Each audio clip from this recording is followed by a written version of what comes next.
yo hago en el diplomado de medicina intensiva. Hice una clase justamente que habla sobre la complejidad del paciente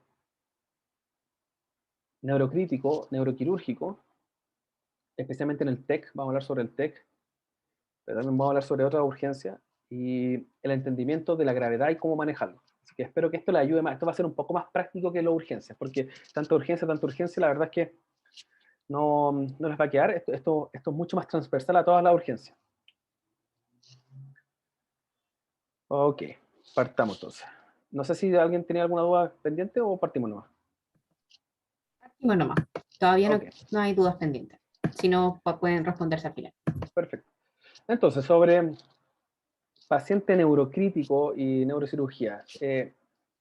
Los pacientes neurocríticos requieren un entendimiento bien profundo sobre procesos fisiopatológicos del sistema nervioso central, no solamente quirúrgicos, sino que médicos también.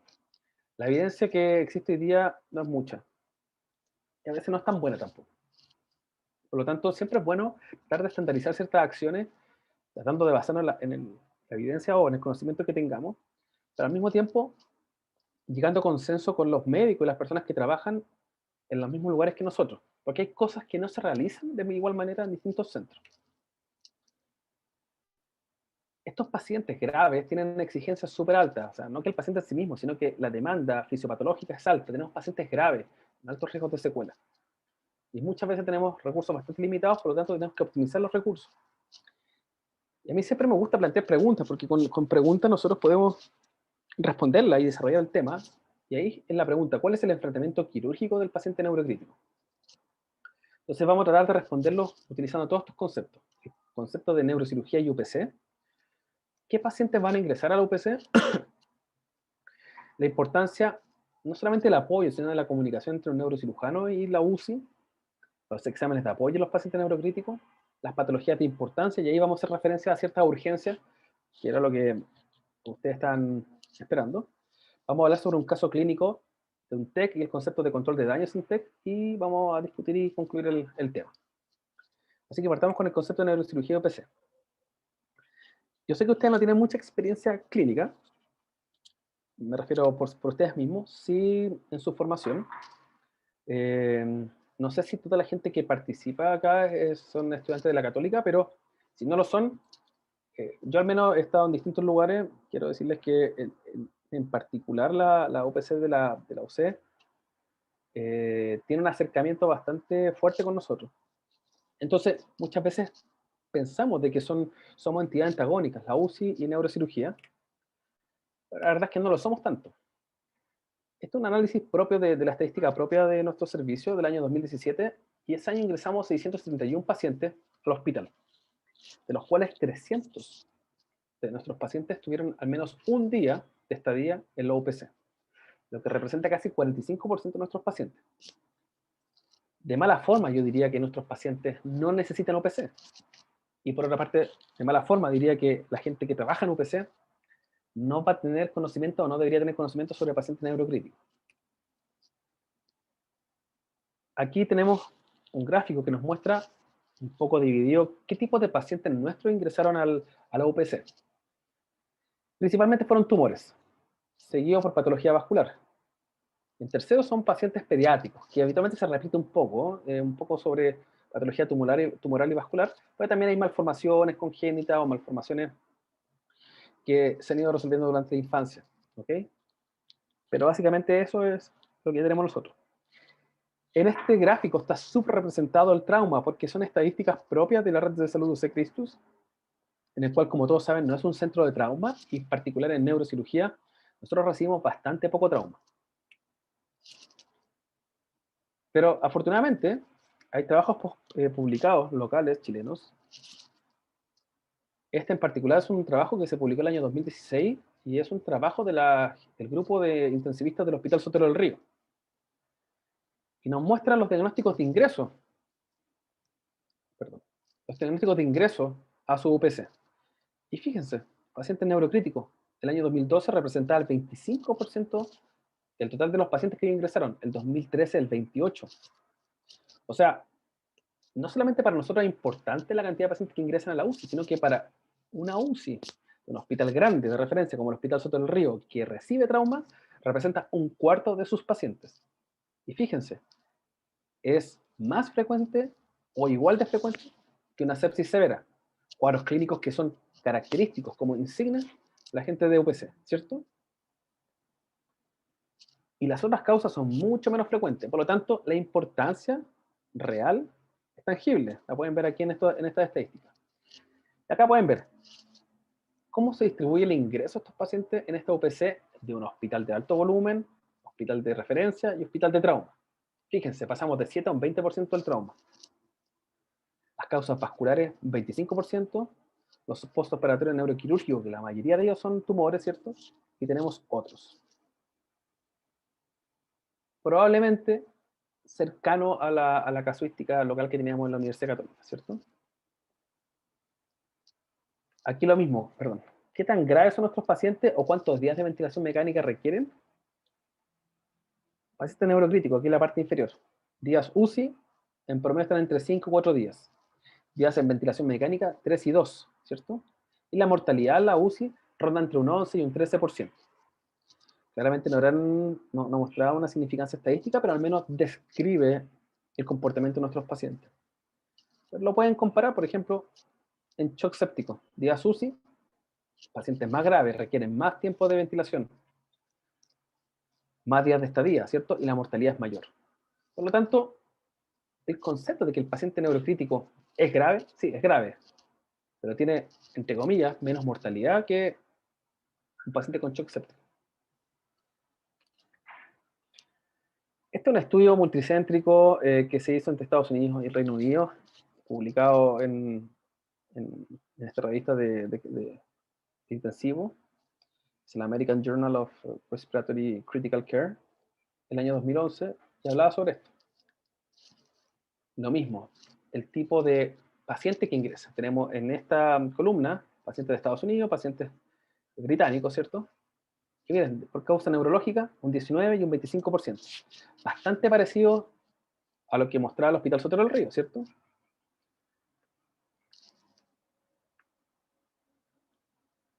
¿De dónde venían estos pacientes? Bueno, dependía. El hospital británico era un hospital cerrado, no tenía urgencia, pero atribuían la urgencia sobre estos hospitales secundarios. Por eso tienen más ingresos desde el piso, versus los hospitales de Estados Unidos que venían más de la urgencia. Por lo tanto, son pacientes o por trauma o por sangrados, pacientes graves que vienen de afuera y que la verdad son extremadamente demandantes. Por lo tanto, ese concepto antagónico neuroquirúrgico UPC no es real. La verdad es que tenemos que funcionar así. La pregunta, ¿qué pacientes van a ingresar a la UCI? Que son la mayoría de nuestros pacientes. No hay consenso, sin embargo, algunos datos y un poco de intuición, ¿cierto? Este mismo trabajo pues, habla sobre una lista de pacientes que van a ingresar, ¿cierto? Tumores, infartos, hemorragias, etcétera, etcétera. Y aquí tenemos la frecuencia relativa. Principalmente tumores. Tumores es una causa súper frecuente. Infartos o hemorragias o cualquier tipo de stroke se va a llevar otro 30-35% probablemente. Y después vienen en menos frecuente otras causas, ¿cierto? Obviamente esta casuística es muy local, pero va a depender de cada centro. Este es un consenso neuroquirúrgico de la Sociedad de Anestesia Española, y aquí nos muestra. Perdón. Básicamente define de los pacientes postoperados a dónde van a ingresar, a UCI, a intermedio o a sala. La verdad es que si uno hace como por exclusión quiénes van a sala, probablemente muy pocos pacientes. Acá tenemos más datos, miren. Pacientes que no van a ir a UCI, ¿cierto? Pacientes bajos 65 años con un ASA score probablemente 1 o 2, con un Karnofsky, que es como una medición de funcionalidad, sobre 80, o sea, pacientes que son autovalentes, y con un Apache predictivo menor al 10% riesgo. Es un setting de pacientes así, extremadamente seleccionado. Y craniotomía electiva, que tampoco es tan real, porque si operamos, no sé, un tumor benigno o de bajo grado, electivo, igual probablemente va a ir intermedio por el riesgo de complicaciones. Por lo tanto, ¿qué pacientes van a ir a UPC como recomendación? Cirugías espinales, perdón, que no requieren UPC, son cirugías espinales sin apertura dura madre. Por ejemplo, una HNP lumbar. Cirugías craneales que no se abra la dura madre, probablemente alguna lesión ósea. Una biopsia cerebral, instalación de válvulas, cirugías transesofenoidales no complicadas, hematoma sutural crónico, cirugías de nervio periférico, un TEC leve no complicado, lo cual tampoco es tan real porque especialmente las guías GES dicen que al menos debería tener vigilancia por 24 horas, y los tumores del sistema nervioso central a la espera de cirugía sin hipertensión endocrina. ¿Ok? Por lo tanto, son pacientes que van a estar bien. ¿Cuál es la importancia del apoyo del paciente en la UCI? Bueno, primero, complicaciones postoperatorias. Obviamente, si los pacientes los operamos nosotros. Las complicaciones son frecuentes, se dice que son hasta un 24%. La verdad que no es tal. Esto es un poco más exagerado porque se habla incluso en algunas series sobre que las complicaciones son el famoso neumoencéfalo postoperatorio. Pero si uno es súper pesimista, sabe que son 24 o 25%. ¿Y por qué hago ese alcance? Porque obviamente el intensivista no tiene por qué saber que tener un poco de neumoencéfalo postoperatorio puede no ser importante. Entonces, la comunicación tiene que ser bastante fluida. La mortalidad postquirúrgica de tumores del sistema nervioso central a 30 días es menos de un 2%. Incluso yo diría que menos, va a depender un poco de los tumores, pero básicamente por eso es importante. Entonces, el postoperatorio inmediato es bastante crítico, yo diría. Y aquí tenemos algunas complicaciones que son, no todas urgencias, pero son importantes entender. Edema cerebral, se les da corticoide a los pacientes. Corticoide en alta dosis, dexametasona, como ya lo dije anteriormente. Si es muy urgente y estamos al límite del paciente o estamos a la espera de pabellón, terapia hiperosmolar. Podemos usar manitol, podemos usar sodio, ¿cierto? Hipertónico. Cualquier terapia hiperosmolar permite disminuir el edema de forma aguda. El dolor postquirúrgico, le damos analgésico, AINES, pacientes con náuseas y vómitos, antieméticos, ¿cierto? Crisis convulsiva, anticonvulsivantes profilácticos o no, pero se les da.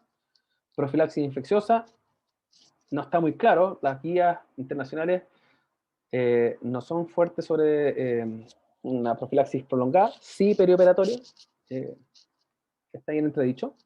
La prevención de la TP y TEP, anticoagular a los pacientes de forma profiláctica de forma precoz. Y las alteraciones hidroelectrolíticas, vamos a verlo según las causas, pero que son frecuentes en neurocirugía. Por lo tanto, las complicaciones postoperatorias hay que pensarlas preoperatoriamente y hay que ir a buscarlas de forma precoz, ¿cierto?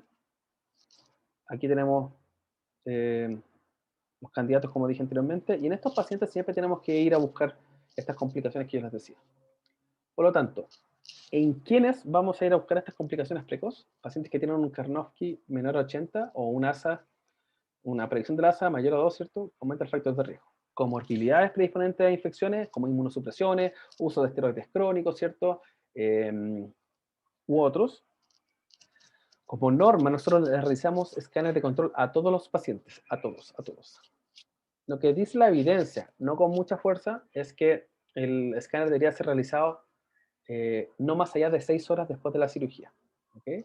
Eso permite especialmente pesquisar sangrados precoces que puedan complicarse generando efecto de masa. Por lo tanto, si uno los pesquisa, no sé, las 3-4 horas y no son quirúrgicos, tú sabes que va a tener que hacer un seguimiento más intenso.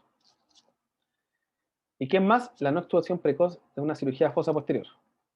Compromiso de nervios craneal o cirugía craneofaringioma. Esto está dado principalmente porque la cirugía de fosa posterior, por la posición quirúrgica, genera mucha edema de la vía aérea superior. Entonces, si uno hace la cirugía que duran 8 horas, 10 horas, los extuba de forma precoz, son pacientes que de forma predictiva tienen alta posibilidad de falla a la extubación y van a requerir reintubación en una vía aérea que va a estar edematosa, congestiva, y va a ser muy difícil intubarlo. La hipoventilación aumenta la PIC, por lo tanto puede complicar aún más los pacientes. Y si agregamos que la cirugía fosa posterior, como les mostré en la clase anterior, a veces tenemos que pasar cerca de los nervios craneales, estos nervios craneales solamente con tocarlos pueden alterar su funcionamiento. Entonces los pacientes pueden tener parálisis de cuerdas vocales, disfonía, disfagia, por ejemplo, que pueden promover la aspiración y complicarse con neumonía aspirativa. Por lo tanto, la cirugía fosa posterior tenemos que ser sumamente respetuosos y nosotros como norma en la católica nunca extubamos a un paciente que realizamos cirugía fosa posterior en el postoperatorio inmediato. Habitualmente esperamos hasta el día siguiente con un escáner de control tranquilo y los extubamos. Como dije anteriormente, la mayoría de las complicaciones ocurren las primeras 6 horas. ¿Y qué son? Convulsiones, hidrocefalias, neumoncéfalos, reintubación, sangrados, etc. Los hematomas a veces no pueden estar presentes en los escáneres precoz, por eso tampoco vamos a hacer un escáner apenas salga de la cirugía, porque ya estábamos viendo que no había sangre, probablemente no haya. Por eso no tiene que ser después de las 6 horas, pero tampoco tiene que ser tan precoz. Pero ¿cómo se manifiesta los sangrados? Un deterioro neurológico progresivo muchas veces. Y ahí es donde tenemos que seguir a los pacientes de forma estricta. Sobre el edema cerebral, cuando es citotóxico, manejo ventilatorio con terapia hiperosmolar, cuando es vasogénico, los corticoides, las dexametasona que les dije anteriormente, y cuando es intersticial, obviamente va a depender de la causa. ¿Okay? Las crisis convulsivas es bastante controvertido. Cuando hay cirugías de fosa posterior, no se deja fármacos profilácticos. ¿Ya? No aumenta el riesgo de crisis convulsiva. Cuando son cirugías supratentoriales, el riesgo es aproximadamente entre un 15 y un 20%, independiente de la causa de la cirugía, solamente por abrir la dura madre. Pero cuando hay tumores, aumenta al doble. ¿Ok? Por lo tanto, en esos pacientes, si no están con anticonvulsivantes de forma prequirúrgica, se empieza con el fármaco en la cirugía. Así que en todas las cirugías oncológicas sí las dejamos. Y el fármaco a elección, la verdad es que el levetiracetam probablemente es que tenga mayor evidencia. La fenitoína es muy buen fármaco. El problema es que tiene ciertos efectos adversos, como reacción alérgica, pero es muy buen fármaco. Los otros no tienen tanta evidencia y algunas tienen complicaciones con alteración de la agregación plaquetaria, así como el ácido valproico, así que no lo utilizamos nosotros de forma profiláctica. Sobre la profilaxia antibiótica perioperatoria, hubo una cefalosporina primera generación por 30 minutos antes de la incisión y se utiliza en menos de 24 horas. La clásica cefazolina en 3 dosis. Si es alérgico o resistente o hospitalizaciones prolongadas, vancomicina, ¿cierto? Y cualquier otro esquema va a ser en casos seleccionados. Por ejemplo, una clindamicina en pacientes alérgicos a las penicilinas o a la cefalosporina. La prevención de la infección de la vía operatoria no solamente se va a relacionar con el antibiótico, sino que tiene que ver con cuánto aseo y cuidados tengamos nosotros de la piel y todas las estructuras importantes. Sobre la TDP y TEP, como un 1% de riesgo de TDP a 60 días en pacientes postoperado neuroquirúrgico, el cual aumenta según la gravedad del déficit neurológico que el paciente tenga. Pacientes que salen parapléjicos, tetrapléjicos o hemipléjicos o hemiparéticos tienen más riesgo aún por la baja movilidad. ¿Okay? ¿Quiénes tienen más riesgo? Como dije, la hemiparedes, estas cosas, a mayor edad, cirugías largas, más de 4 horas, y pacientes con tumores cerebrales, porque estamos pensando que son pacientes oncológicos, ¿cierto? Si en la primera semana, si tenemos una TBP, hay más riesgo de morir por un TEP que de hemorragia intracraniana. ¿Por qué quiero decir esto? Que es súper importante anticoagular al paciente, por más que tengamos miedo de que sangre el lecho quirúrgico, que van a escuchar a muchos neurocirujanos que son bien conservadores al respecto. La verdad es que la evidencia lo que dice es que si el paciente tiene alto riesgo tromboembólico, se puede incluso anticoagular a las 24 horas después de la cirugía. ¿Ok? En caso contrario, el estándar es entre 48 horas y 32 horas, no más allá de eso. ¿Y cómo prevenirlo? Con compresión neumática, las medias antitrombóticas y además heparinas. Obviamente las heparinas no fraccionadas es mejor que las de bajo peso, perdón, las de bajo peso molecular son mejores que las no fraccionadas. Y si tenemos un escáner de control bueno, sin complicaciones postoperatorias, incluso el riesgo es mucho menor. Alteraciones hidroelectrolíticas, lo más frecuente es que tengamos pacientes con hiponatremia.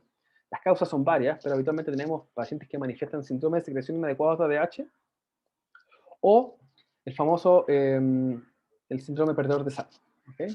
Es importante diferenciarlo porque uno se manifiesta por sobre el otro con disminución del BEC y no solamente tenemos que reponer volumen, sino que en particular el perdedor de sal se trata reponiendo sodio, reponiendo BEC y por otra parte con corticoides. ¿Okay?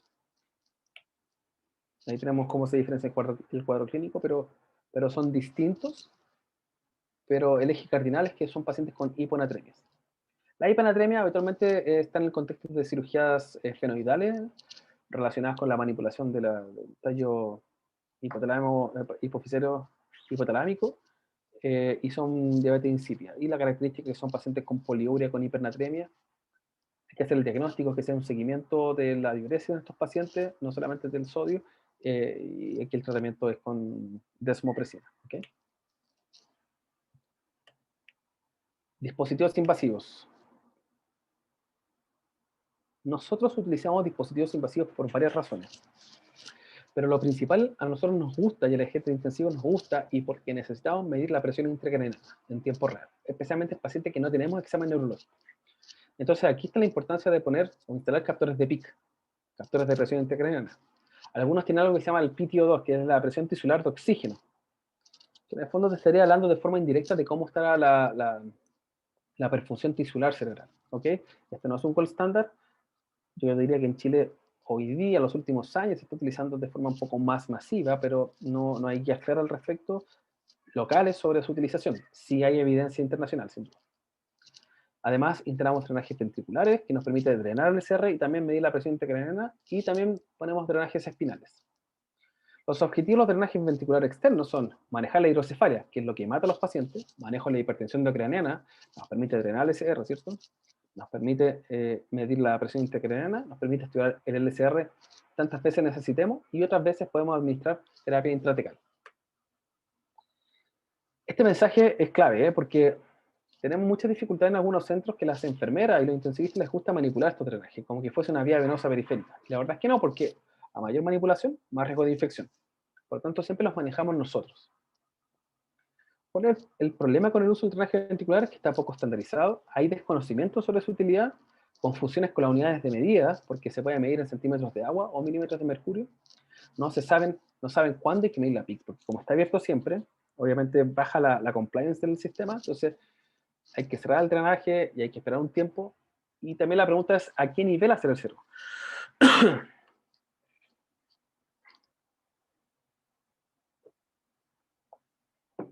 Este es un estudio, una encuesta que se hizo en el año 2013, se publicó. Es una encuesta que se hizo en distintos servicios neurocríticos en el mundo en función de cómo ellos manipulaban o utilizaban el drenaje. Y básicamente les preguntaba si estaban muy de acuerdo o muy poco de acuerdo. En distintas patologías, en trauma, en hemorragia subaracnoidea u otros. Entonces les preguntaban, por ejemplo, ¿qué hacían si la PIC aumentaba o estaba normal? ¿Cómo veía la PIC? ¿Si era continuo o cuando necesitaban? Y miren, no voy a entrar en detalle, pero había una dispersión tremenda. Cada centro hacía lo que quería, cada centro lo medía como quería, en distintas patologías, y la verdad que ni siquiera ellos mismos tenían acuerdos propios. Eso quiere decir que cualquier tipo de estudio, publicación, utilizando estos datos, nos hacía sospechar de que tampoco eran fidedignos. Pero no porque estuviesen mal, sino porque cada centro tenía su propia forma de manejarlo. Por lo tanto, el mensaje siempre acá es tratar de estandarizar esto. ¿Qué quiere decir el drenaje? Que la altura o la presión de apertura se realiza en centímetros de agua. O sea, ustedes a lo mejor no lo han visto, pero es un drenaje que se pone dentro del cerebro, sale un catéter y se conecta a un recolector muy parecido a las trampas de agua de los drenajes pleurales. Y tiene una regla al lado, entonces tiene un cero. ¿De acuerdo? Y ese cero y los números están dados en centímetros de agua. ¿Ok? El cero habitualmente, ya lo vamos a ver más adelante, pero se hace a nivel del conducto auditivo externo. Y nosotros determinamos a qué altura va a estar la apertura de este drenaje para que empiece a drenar. En el transductor, cuando uno conecta estos sistemas al monitor, te entrega la información en milímetros de mercurio. Entonces es súper fácil confundirse. Por eso es importante recalcar que un centímetro de agua representa 0.74 milímetros de mercurio. ¿Ok? Entonces muchas veces nosotros decimos, dejen el drenaje a 15 centímetros de agua sobre el CAE. Entonces quiere decir que si la PIC pasa los 15 centímetros de agua, va a empezar a drenar líquido. ¿Ok? Y nunca la PIC va a estar sobre 15 milímetros. O eso quiere decir que probablemente nunca va a pasar los 12 milímetros de mercurio. Y eso va a hablar de una presión normal. ¿Por qué? Porque la presión normal dentro del cerebro es menos de 15 milímetros de mercurio. Es discutido si en verdad es exactamente, pero absolutamente bajo 15 es normal. Pero también es indiscutido que sobre 20 milímetros de mercurio ya estamos hablando de hipertensión endocrinal. ¿Ok? Entonces, el drenaje ventricular nos permite medir por una parte y nos permite drenar de forma terapéutica el SR para bajar la PIC. ¿Y cómo se mide la PIC? Hay que cerrar el drenaje conectado al transductor y esperar 5 minutos hasta que el sistema se estabilice. Mire, pues, en este esquema del mismo trabajo que yo les decía sobre la encuesta que se hizo en muchas UCI, y en algunas UCI miden el cero a nivel del CAE, a nivel del cigoma, ¿cierto? Sobre el límite superior de la oreja, a nivel del trago o a nivel del conducto auditivo externo. O sea, cada uno hace lo que quiere. Y este estudio mostró esto, miren, la mayoría lo hace a nivel del trago. En segundo lugar el CAE. Pero no me deja llamar la atención que a nivel del cigoma, el punto medio entre el canto y la punta de la oreja, hay un 10% de UCI que lo hacen así. O sea, la dispersión es tremenda. Por lo tanto, la recomendación es medir la altura del TBE en centímetros, medir la PIC en milímetros de mercurio y medir la PIC a nivel del CAE. Cerrar el sistema por 5 minutos y considerar ese valor. El drenaje siempre tiene que estar abierto, midiendo el débito cada 8, 12 y 24 horas, ¿ok? Para hacer balance. No hay que manipular el sistema a menos de que sea extremadamente necesario y consensuado y ojalá manipulado por nosotros los neurocirujanos. Exámenes de apoyo. A veces nosotros realizamos un Doppler transcraneal. Es un transductor Doppler clásico. Hay distintas ventanas, pero habitualmente se hace a nivel de la fosa media. Lo que buscamos es ver características tanto de velocidad como de resistencia de distintas arterias. Arteria cerebral media, arteria cerebral anterior, carótida, incluso basilar. Esto nos permite a nosotros analizar de forma indirecta valores predictivos sobre hipertensión endocraniana, ¿okay? E incluso sobre el riesgo de hacer vasoespasmo cerebral e infarto cerebral. Es bastante útil en pacientes que tienen hipertensión endocraniana, especialmente pacientes que tienen hemorragia subaracnoidea. Otro examen es la angiografía cerebral diagnóstica y terapéutica, para los casos que sea necesario, como un aneurisma roto, y las neuroimágenes como escáner, resonancia e incluso ecografía cerebral, especialmente en pacientes pediátricos. Por lo tanto, se requiere conjugar la evaluación clínica constante del paciente con el apoyo de los exámenes específicos que acabo de nombrar en tiempo y oportunidades adecuados, ¿cierto? Las patologías, miren, tenemos una larga lista. Aquí quiero hablar un poco de algunas cosas. Creo que los tumores lo hemos abordado. Básicamente el tumor cuando llega a la urgencia son pacientes complejos que uno nota que están comprometidos. Según la etiología del tumor uno puede ver pacientes con historia oncológica previa.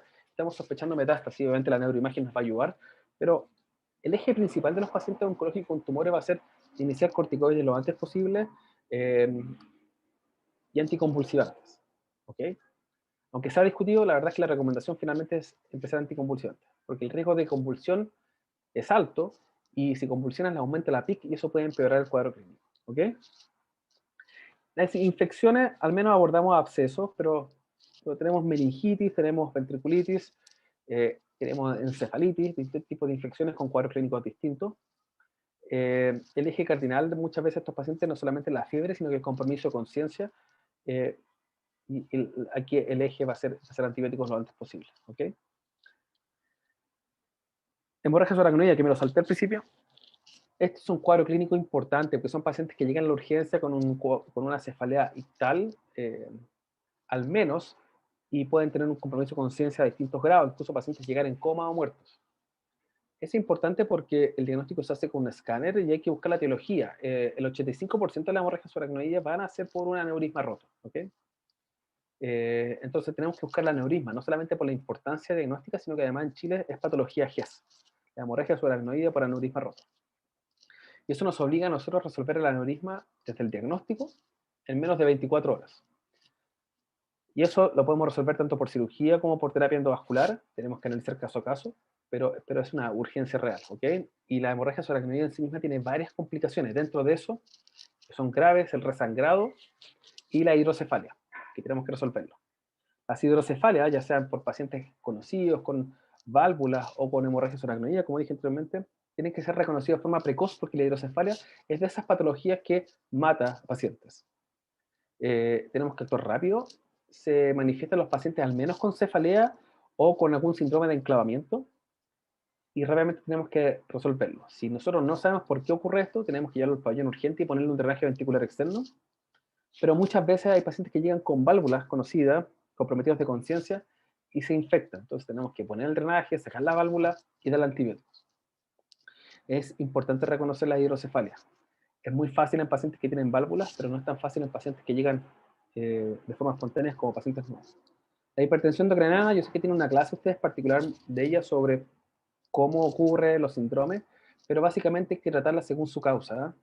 Si es por efecto de masa, por una lesión evacuable, si es por edema cerebral o por una hidrocefalia, hay que resolver la causa. Las fístulas de LCR no son tan urgentes, pero básicamente se manifiestan como rinorraquia, otorraquia y cuadros clínicos característicos como hipotensión intracraneana, que se parecen mucho a los de hipertensión endocraniana, pero sin el compromiso de conciencia característico. Y el TEC, que lo vamos a conversar ahora, es particularmente el control de daños. ¿Okay? Entonces, dentro de las patologías de importancia son el TEC, control de daños. Aquí voy a profundizar un poco, y esto es importante porque es un poco lo que hacemos, pero la importancia está dada en que ustedes, hoy día como internos, en el futuro como médicos, se van a ver enfrentados con ellos, en cualquier ámbito, no solamente de médico general, sino que quienes trabajen en la urgencia van a ver pacientes con TEC.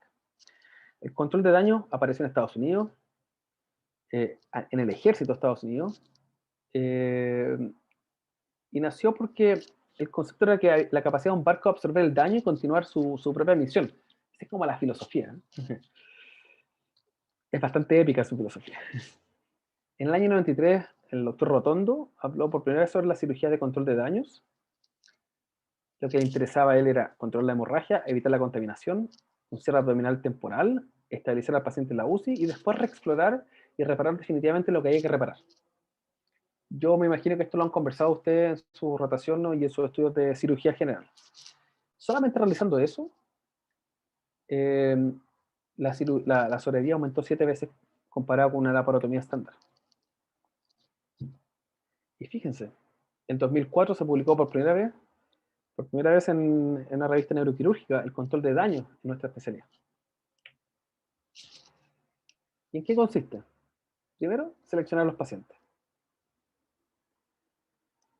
¿Hay que operar al paciente al tiro o hay que operarlo después? Esa es la primera pregunta que tenemos que hacer nosotros. ¿En qué paciente, en qué momento y qué tipo de cirugía hacer? El paciente que viene con un trauma craneoencefálico viene grave, ¿eh? Todos los traumas son distintos. Elementos a considerar sobre estos pacientes. Lo primero, las pupilas. Segundo, la escala de Glasgow. Tercero, un escáner. Y cuarto, la edad. Estos 4 factores tenemos que configurarlos, porque nos va a hablar a nosotros sobre la gravedad del paciente y sobre su pronóstico. Hablemos de las pupilas. Por ejemplo, sabemos que un paciente que tiene una midriasis, o midriasis unilateral, tiene un GOS entre 1 y 3, cerca de un 70%. Esta es una escala pronóstica de sobrevida a los pacientes y de funcionalidad, donde el GOS 5 habla de mortalidad y 4 de alta dependencia. ¿Ok? Por lo tanto, cuando hay una pura pupila, perdón, lo dije al revés. El GOS 1 es mortalidad. Y el 2 y el 3 son alta dependencia. Entonces, cuando tienen una sola pupila, el riesgo de tener un GOS malo es de un 70%. Versus cuando tienen midriasis bilateral, es cercano al 100%.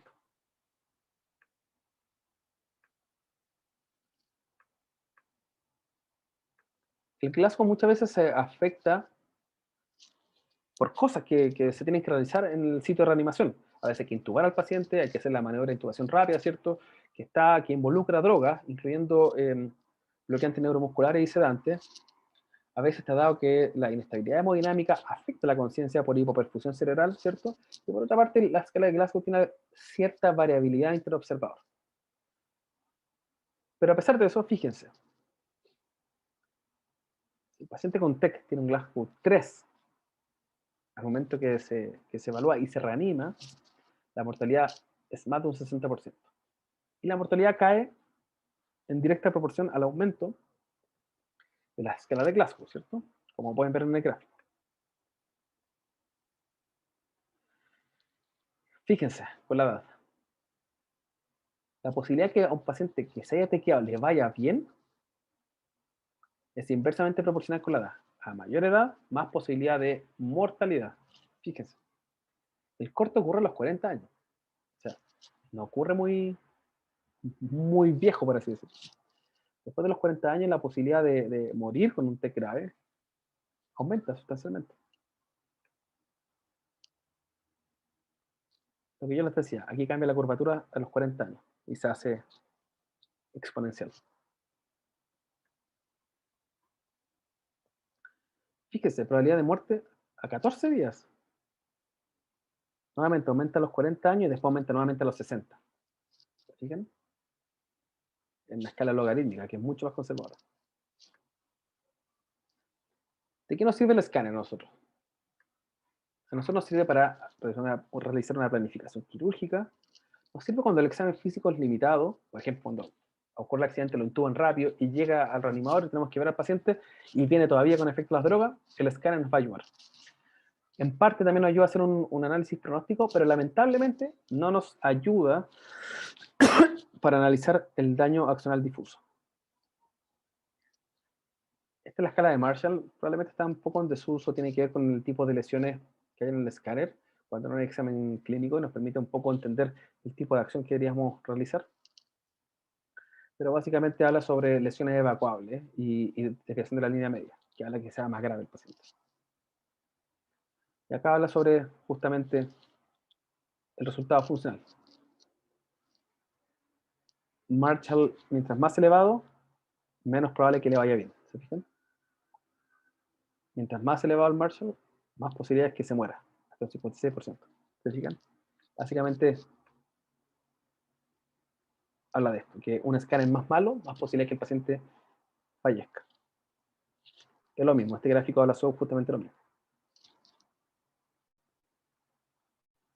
Este es un análisis multivariado justamente de las características del escáner, que cuando hay alteraciones en el escáner con desviación de línea media más de 10 milímetros, ¿cierto? Cuando no hay sistemas basales, hemorragia intraventricular, hemorragia subaracnoidea y masas suturales, al paciente le va a ir peor. Entonces, seleccionar al paciente tenemos que conjugar todas esas cosas que les dije, ¿cierto? Después nosotros realizamos la neurocirugía inicial, que es donde vamos a hacer el control de daños. Hay diferentes modalidades de enfrentamiento en pacientes muy graves. Tenemos que corregir y evitar el daño secundario, eso es lo más importante, porque en el TEC está el daño primario, que es la fractura, el hematoma intraparenquimatoso, subdural, extraoral, etcétera, pero el daño secundario es todo lo que tiene que ver con la cascada de inflamación que ocurre, el estrés oxidativo, y eso hay que evitarlo a toda costa, o aminorarlo lo más posible, porque eso es lo que finalmente afecta o determina el pronóstico funcional del paciente. Y la resolución de las lesiones van a ser en función de la mortalidad que tenga. Por lo tanto, tenemos que evaluar si tiene hipertensión endocraniana, hemodinámica inestable o coagulopatía. Existe una entidad que es la coagulopatía por TEC, que es como un CID.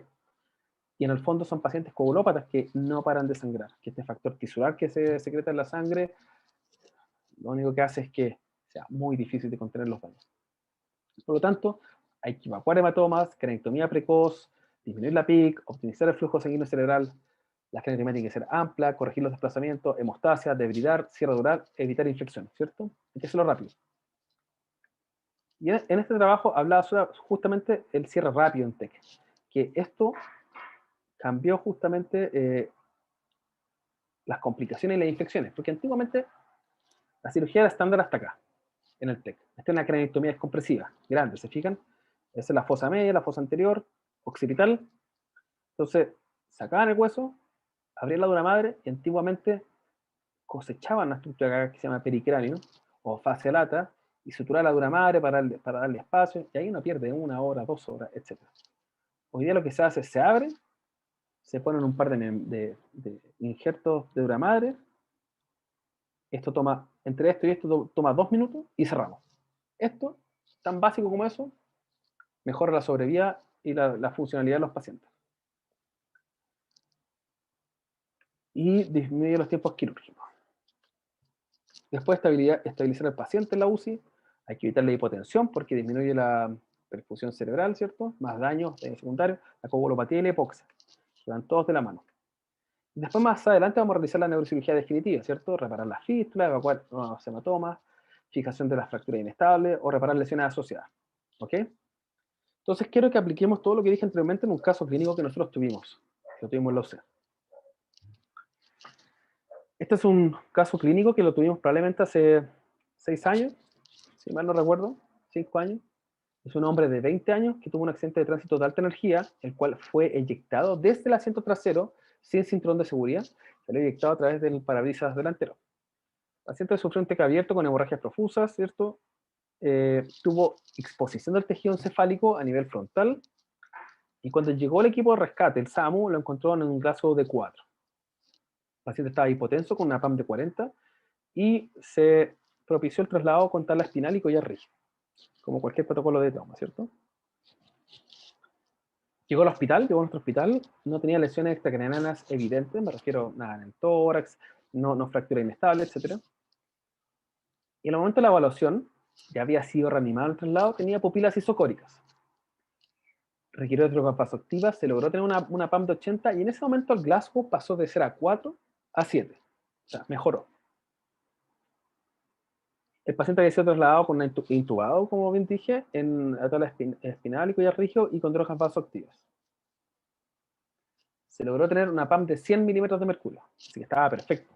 Las pupilas estaban isocóricas, tenía reflejos corneales y el Glasgow daba 7. Quiere decir que no tenía apertura ocular, no tenía lenguaje, pero de alguna manera lograba movilidad sin seguir órdenes, ¿cierto? Tenía una hemiparesia derecha y localizada con la hemicuerpo izquierdo. El tejido encefálico que estaba haciendo estaba cubierto con apósito estéril. Fíjense las imágenes del paciente. No hay ventrículos, no se ven surcos, aquí se ve fracturas, ¿cierto? Fracturas de la órbita, fractura de la base anterior, se ve aire de la fractura. No hay cisternas basales, eso es grave. Aquí se ve la solución de contigüidad entre la piel y el cerebro, ¿cierto? Fíjese, la cantidad de fractura, una fractura con minuta. Estas imágenes no le hacen mucho juicio a la gravedad de lo que era el paciente. Aquí tenemos una imagen sagital, fíjense cómo estaba la frente del paciente. La estructura endonasal y la base quedaron totalmente destruida. Un paciente realmente grave. Miren esta reconstrucción 3D. Es grave, gravísimo. Destrucción completa, desde el vértice hasta la cara, ¿cierto? Aquí hay más fracturas cervicales, tanto a nivel del arco anterior y posterior, en distintos niveles. Fractura de C1, que esa es grave, los pacientes se mueren por eso. Aquí están todos los diagnósticos. Pongan el diagnóstico que quieran, el paciente estaba realmente grave.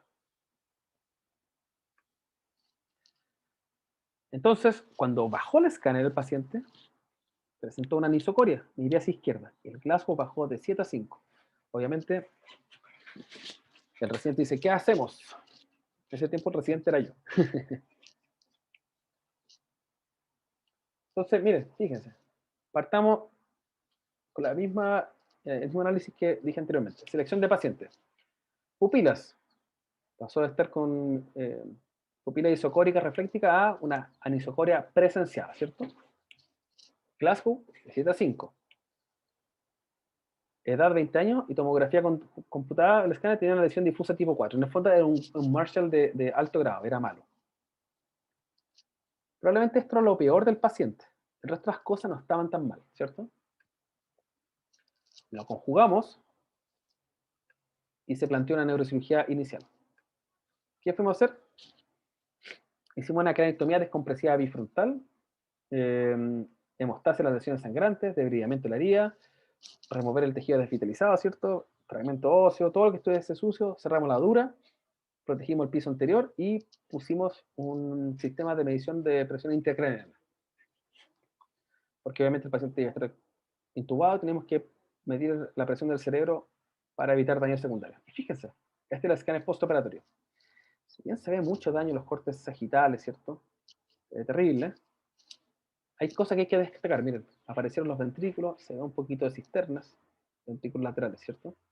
Eso habla que la presión francamente disminuyó.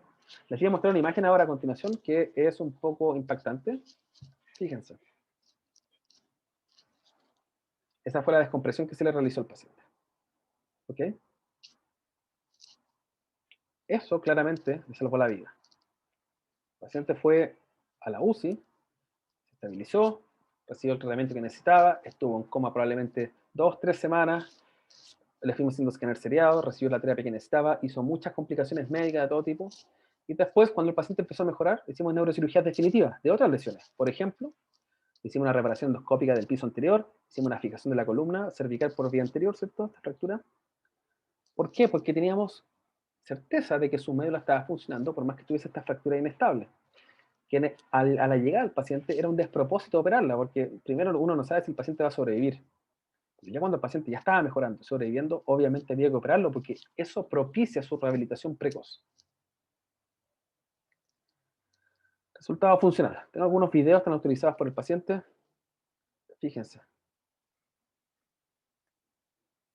Ella está caminando a los 3 meses, en la UCI. ¿Se fijan?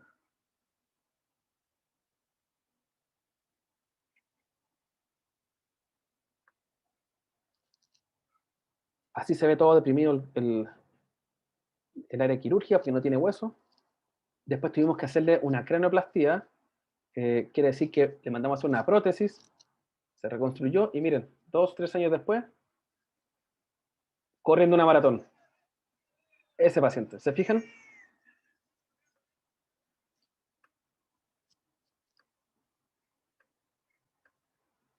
Entonces, como discusión, nosotros como entidades no somos independientes, nos debemos los unos a los otros para nuestros pacientes. Los diagnósticos son bien complejos, pero algo que espero que se defina en el tiempo y todos debemos interiorizarnos en los pacientes graves neuroquirúrgicos. Esto salvará las vidas de los pacientes. La poca claridad sobre el uso y manejo de los dispositivos intracraneanos es un poco crítico y complejo, pero nosotros tenemos que sociabilizar sobre esto y las realidades locales son dispares. A veces tienen UCI, a veces neurocirujanos, pero es sumamente importante apoyarse entre todos. Entonces, la pregunta siempre es si debemos avanzar en unidades neurocríticas. No voy a interiorizar, pero la evidencia dice que sí. Disminuir los costos mejora la mortalidad de los pacientes. ¿Ok? Es más barato y es mejor.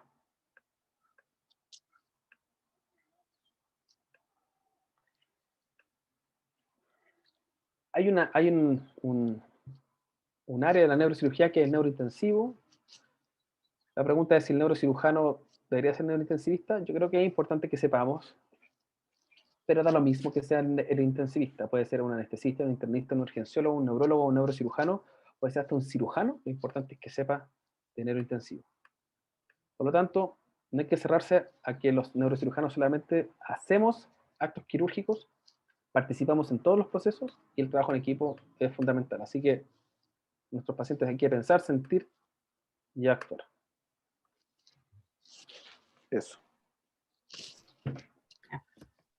Muchísimas gracias, sobre todo por la jornada como maratónica de estas tres clases, pero que sin lugar a dudas ha sido como muy fructífera. Nos llegaron dos preguntas por interno. La primera, yo creo que ya se respondió un poco al final, pero igual sería interesante abordarla si en el fondo dice así. En un paciente neuroquirúrgico que va a UPC y en ausencia como de complicaciones necesariamente, ¿este va a queda a cargo de neurocirugía o queda a cargo del equipo de UPC intensivista? Todos los pacientes que ingresan a la UPC, todos, independientemente de la especialidad, están a cargo del equipo de intensivo. Porque son ellos los que están ahí de turnos 24/7. Entonces, aquí lo importante, más que pelear de quién está a cargo, el paciente está en la unidad. Y el médico que está a cargo va a estar responsable de él en tiempo continuo. Pero no hay que perder el foco que los pacientes neuroquirúrgicos tienen un equipo tratante neuroquirúrgico o un médico tratante, el cual idealmente tiene que estar presente, a lo mejor no presencial, pero conectado 24/7. La neurocirugía es una especialidad bien demandante en ese sentido porque me pasa, y nos pasa a todos, que operamos pacientes, lo entregamos a la UCI a las 8 de la noche y no es que me el día siguiente de él, porque yo sigo siendo su médico tratante. Entonces, cualquier complicación que ocurra, la va a pesquisar el intensivista y me va a llamar a mí o al residente. Si quiero operarlo a la mitad de la noche, no va a ir el de turno, no va a subir el intensivista, tengo que ir yo. Entonces, queda a cargo de la UCI, pero uno es responsable del seguimiento activo de este paciente. Súper. Y la segunda pregunta que nos llegó por interno fue, ¿qué precauciones hay que tener en la reposición de volumen en estos pacientes? Eh, a ver, es una pregunta compleja de responder porque abarca varias cosas. Eh, Esto está incluido dentro de la reanimación de un paciente grave en el trauma. O sea, esto está dentro del esquema del ATLS, en el fondo. Y obviamente, lo primero, la reposición volumen va a seguir un parámetro hemodinámico. En ese sentido, tenemos que buscar una hemodinamia adecuada, ojalá una PAM entre 80 y 100, porque al tener un trauma craneal grave se pierde la autorregulación cerebral y la presión de perfusión cerebral es directamente correlativa con la PAM. Por lo tanto, una presión de perfusión cerebral entre 80 y 100 es adecuada para preservar y evitar el daño secundario. Ahora, obviamente tenemos que pesquisar dentro de este trauma rápidamente si el paciente está teniendo pérdidas sanguíneas por otras partes, abdominales o en extremidades o pélvicas, etc. Porque no se trata de inyectar volumen mientras está perdiendo volumen por otra parte. Por eso la reanimación tiene que ser superactiva. Pero por otra parte, la reanimación tiene que ser realizada con cristaloides. Eso quiere decir con solución fisiológica o con ringer lactato, porque si uno da soluciones hipotónicas, no solamente no aporta volumen efectivo, sino que genera edema cerebral. Entonces, cuando uno hace una reanimación de un paciente que repone volumen, más que seguir la cantidad de volumen, tiene que seguir una PAM y reanimar al paciente con cristaloides. Y si se requiere el uso de drogas vasoactivas, por las razones que sea, porque o hay trauma raquimedular o porque las pérdidas de volumen están siendo mayores que la reposición, hay que usarlo. Porque hay que preservar eh, la presión de perfusión cerebral. Ese es el objetivo en el TEC, básicamente. ¿Okay? Y después vamos a lidiar con complicaciones renales u otras que pueden verse afectadas por esta reposición de volumen.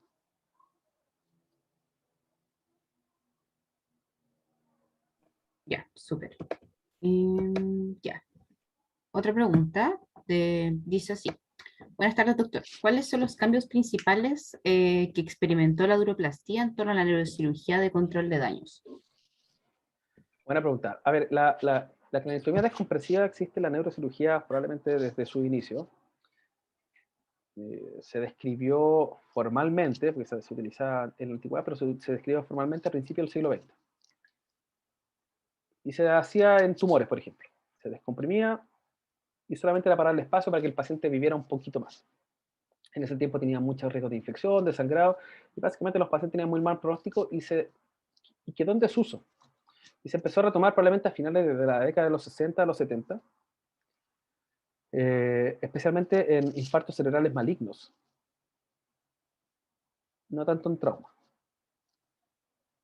Y ahí se aprendió, y se llamaba infartos cerebrales malignos justamente porque eran pacientes que debutaban con clínica de infarto cerebral, y el comportamiento maligno quería decir que eran pacientes que después del infarto y del déficit neurológico empezaban a los días siguientes empezaban a tener compromisos de conciencia hasta llegar al coma y morirse. Por eso era maligno.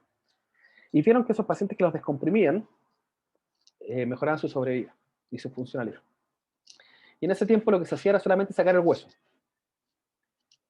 Afortunadamente, neurocirujanos previos y otros relacionados a la medicina intensiva empezaron a estudiar eso utilizando dispositivos como captores de PIC intraoperatorios y vieron que cuando sacaban el hueso la presión bajaba en torno al 10-15%, pero del momento que se abría la dura madre bajaba drásticamente a valores casi cero o muy bajos. Entonces, ahí se entendió que la craniotomía descompresiva no es solamente sacar hueso, sino que tiene un rol importante abrir la dura madre.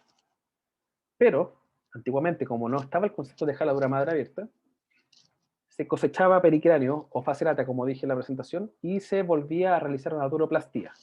No de la misma intensidad como estaba antes, sino que más amplio. Por lo tanto, la PIC seguía siendo baja y se cerraba. Se cerraba la dura madre, digo. ¿Qué generó eso? Pocas complicaciones, salvaba la vida a los pacientes en infarto cerebral, pero en el setting de pacientes con infarto cerebral, da lo mismo que en la cirugía tú te demores 3-4 horas en descomprimirlo, porque el objetivo ahí es solamente descomprimir y tú sabes que no tienes lesiones asociadas, no tienes hematomas, no tienes hipoperfusión, etcétera, etcétera. Y se vio que en estos pacientes en el trauma, muchos se empezaron a morir, no solamente en el pabellón, sino postoperatorio, porque en el momento que tú abres la dura madre, la herniación era tal que a veces no se podía cerrar, mayor riesgo de infección, hay mucho tejido desvitalizado, etc. Entonces, se vio que primero, el tiempo quirúrgico es directamente proporcional con la mortalidad y con la funcionalidad. Y ahí se preguntaron, ¿cómo cómo disminuir el tiempo quirúrgico cuando hay que cerrar la dura madre. Entonces vieron que al principio no la cerraban y cerraban solamente la piel y los pacientes funcionaban y andaban bien. Y ahí empezaron a disminuir la mortalidad. Y con la tecnología en el tiempo aparecieron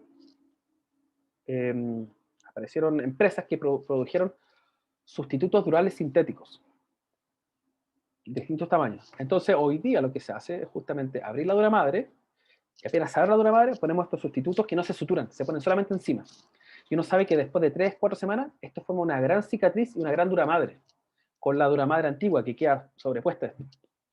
Y eso ha permitido, por una parte, disminuir los tiempos quirúrgicos, disminuir la mortalidad, la morbilidad y las complicaciones relacionadas a la cirugía precoz. No sé si con eso respondí la pregunta, pero esos son los cambios que ha sufrido durante la historia la duroplastía. Entonces, hoy día hacemos una duroplastía con sustituto dural sin sutura, en el TEC. Sí, la persona dice que sí. Muchas gracias. Bueno, ya no hay más preguntas y con eso damos por concluida esta sesión como de la jornada de neurocirugía. Queríamos nuevamente agradecerle, doctor, por poder asistir y en especial por las clases dictadas. De nada, un gusto para mí, los felicito, creo que es una muy buena iniciativa y esto también nos permite a nosotros acercar nuestra especialidad con ustedes. Entiendo. Que les vaya bien. Y muchas gracias. Y nos vemos mañana a un cuarto para las 6, abriría el Zoom y partiendo idealmente dentro de lo puntual a las 6 de las próximas clases. Así que un gusto. Y nos vemos. Chao, Doc. Chao a todos, que les vaya bien.